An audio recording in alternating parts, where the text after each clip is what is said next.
नमस्कार दोस्तों, एकलव्य क्लासेज की यूट्यूब चैनल पर आपका फिर से हार्दिक स्वागत और अभिनंदन है। आज हम बात करने वाले हैं कक्षा 12 के जीव विज्ञान के प्रथम अध्याय जीवों में जनन रिप्रोडक्शन इन ऑर्गेनिज्म के बारे में। चलिए बिना देर किए हम प्रारंभ करते हैं कि जनन यानी रिप्रोडक्शन क्या होता है। तो इसकी परिभाषा देख लेते हैं कि ऐसी प्रक्रिया जिसके द्वारा जीव अपने समान बच्चे यानी संतान पैदा करता है या उत्पन्न करता है, जनन कहलाता है। कोई भी जीव है पृथ्वी पर है तो वह अपने समान अगर संतान उत्पन्न करता है तो उसे क्या कहा जाता है? जनन कहा जाता है। अब एक चीज़ और ध्यान दीजिएगा कि सभी जीव की एक निश्चित जीवन काल या जीवन अवधि होती है जिसके पश्चात उसकी क्या हो जाती है? मृत्यु, यानी वो मर जाता है।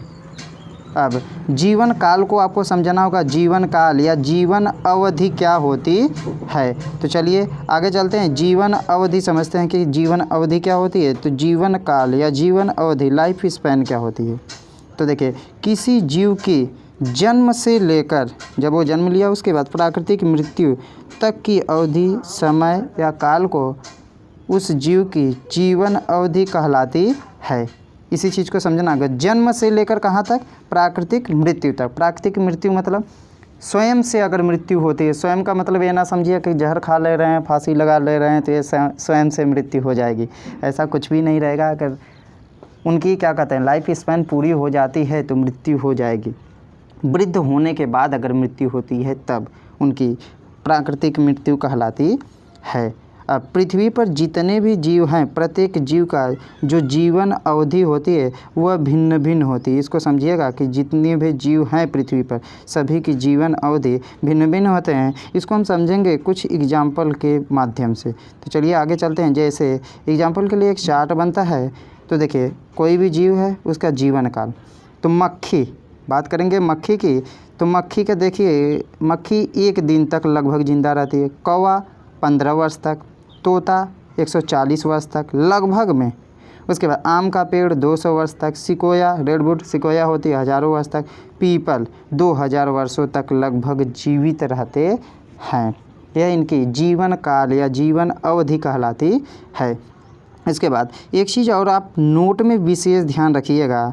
नोट में इसको आपको थोड़ा सा ध्यान देना होगा कि क्या अमीबा, यूग्लिना आदि जीव अमर होते हैं जो कभी मरते ही नहीं हैं, क्योंकि इनकी मृत्यु से पहले इनकी कोशिका में विभाजन हो जाता है और क्या होता है? नए जीव का निर्माण हो जाता है।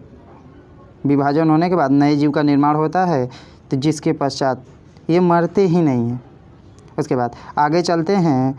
जनन के चरण कौन से हैं? स्टेप्स ऑफ रिप्रोडक्शन की बात की जाएगी कि जीवन के चरण क्या क्या हैं, जनन के बाद जीवों में क्या क्या होता है। इसको आपको थोड़ा सा समझना होगा कि कैसे थोड़ा सा बदलाव होता है जीवों में, उसको चलिए देख लेते हैं।